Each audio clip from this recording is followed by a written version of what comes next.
अस्सलातु वस्सलामु अलैका या रसूल अल्लाह व अला आलिका व अस्हाबिका या हबीब अल्लाह। एक सवाल हुआ, इद्दत तलाक़ की इब्तदा कब होगी, इद्दत वफ़ात की इब्तदा कब होगी।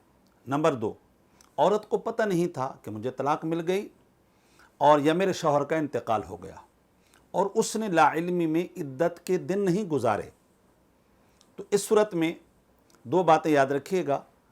उस पर गुनाह नहीं होगा कि लाइल्मी में दिन गुजर गए हैं, दोबारा इद्दत नहीं होगी क्योंकि उसके दिन ऑलरेडी गुजर चुके हैं। हमारी किताबों में लिखा हुआ है कि इब्तिदाउल इद्दत फ़ी तलाक़ अक़ीब तलाक़ व फ़िल वफ़ात अक़ीब अल वफ़ात फ़इन लम तअलम बित्तलाक़ वल वफ़ात।